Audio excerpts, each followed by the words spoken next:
The first thing you need to know is this: betrayal doesn't announce itself with a scream.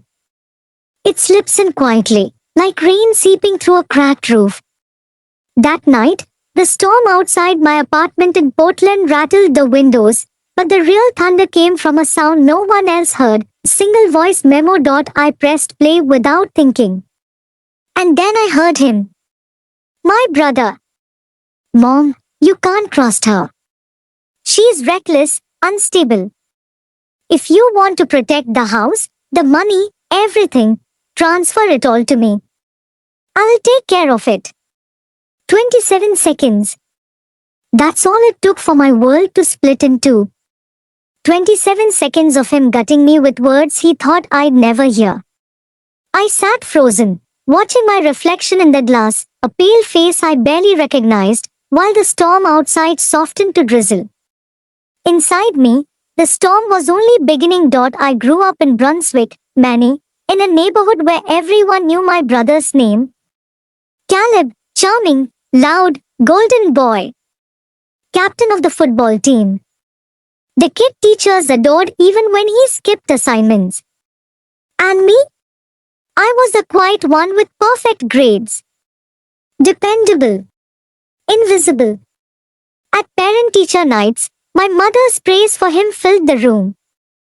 About me, she'd smile politely and say, "She's steady." I carried that word like a weight. As we got older, the pattern calcified. Caleb played hero in public, while I did the work in the shadows. I handled the bills, sorted our mom's property taxes, called the bank when fees piled up. But at Thanksgiving, he'd lift a glass and announce, "Don't worry, I covered the taxes again this year." And she'd beam at him, pride shining in her eyes. I bit my tongue, swallowed my silence. For years, he painted me fragile with a brush of concern. "She works too hard," he'd whisper to Mom, loud enough for me to hear. "She forgets things. I worry about her stress." Those weren't bruises on my skin, they were cuts to the space I was allowed to occupy. I began to doubt myself, rehearsing explanations before I spoke. Triple-checking receipts just to breathe. Then came the bank statements. Little withdrawals under Caleb's LLC. 100 here. 200 there.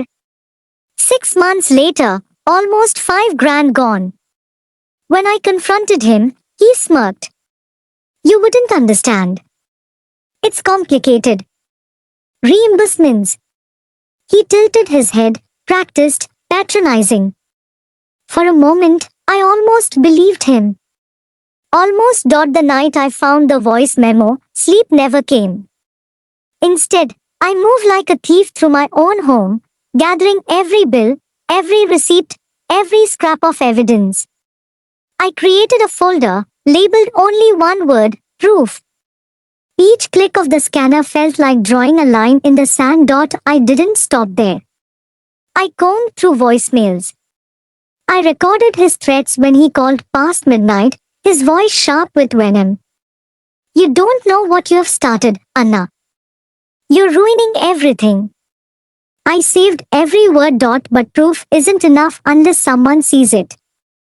That's when I found an attorney downtown, Michael Keene. He listened, eyes hardening as I handed him pages. "This isn't just carelessness," he said. "This could be exploitation. You've got to protect her before it's too late." So I built the case. Testimony from Mom's nurse about medications Caleb insisted on paying in cash. Records from the church treasurer who questioned his donations. Stamped bank letters showing his withdrawals. My dining table disappeared beneath the mountain of evidence. But the hardest part wasn't gathering proof. It was showing it to her, our mother. I invited her to a weekend in Boothbay Harbor. Just the two of us. We cooked chowder, walked along empty docks, watched girls dive into grey water. And then, by the fire, I pressed play. Caleb's voice filled the cottage. "She's unreliable. She doesn't have the judgment." When it ended, Silence swallowed us. He means well, she whispered. You know how he exaggerates. My chest tightened. I slid the binder across the table. Page after page of receipts, signatures, records. This isn't exaggeration, I said. This is theft. Her hands trembled as she turned each page. The pride she once held for him drained into sorrow. He's my son, she whispered. I can't cut him off. I'm not asking you to cut him off, I said. I'm asking you to see. The first crack had formed. It all came to a head at brunch. Caleb's idea, of course. A waterfront restaurant, family gathered like an audience. He sat beside Mom, arm draped behind her, wearing that grin designed to make the world believe him. He ordered for her, joked about me, then dropped the performance into something darker. She's paranoid, he said to the table. She thinks there are problems with Mom's accounts. It's just stress. My heart pounded. For a split second, I thought I might drown under his version of reality. But then I opened my bag. Laid notarized bank records on the table. Documents stamped in ink. Every line matched to a date, every withdrawal tied to his signature. The table went silent. Aunts leaned in. Cousins read closely. Mom's face fell pale. And Caleb cracked. His fist slammed the table, silverware rattling. This is manipulation. She's jealous. She always has been. But no one rushed to save him. No one defended him. The mask had slipped, and for once, the silence in the room wasn't mine to carry. Within days, the bank froze his transfers. The church put his projects on hold. The attorney filed for court oversight. Caleb's late-night calls grew desperate, then venomous again. I recorded every one. Each word another nail in the coffin of his performance. And then came the moment I never thought I'd see. Mom, sitting across from me in a law office, her voice barely a whisper as she signed the papers. Every asset, every account, placed into a trust with independent oversight. Caleb's name erased. When she set the pen down, she exhaled like someone who had been holding her breath for decades. Then she pressed a brass key into my palm. Everything important is in the cabinet, she said. I want you to have it. Caleb stormed into the house hours later, slamming doors, shouting accusations. He turned to the family for support, but no one moved.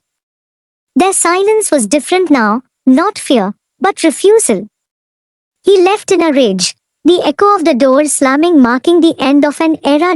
Months have passed since then. I signed the lease on a small apartment overlooking Casco Bay, paid for with my own work, untouched by him. I hung that brass key on a hook by the door, not for access, but as a reminder. A reminder of the day trust shifted into my hands. My mother still lives in the old house. Our conversations are softer now, freed from his shadow. And in the space that opened, I started something new, a community fund for caregivers. Small donations. Big impact. A chance to make sure no one else feels as cornered as I once did. Sometimes I walk along the harbor at dawn, the tide rolling in, relentless, unstoppable. I think back to that night, the storm, the voice memo, the moment I realized silence was no longer survival. It was surrender. And I wonder, if you had heard your own brother plotting to erase you from your family, would you have stayed quiet? Or would you have fought back, even if it meant burning everything that once felt safe?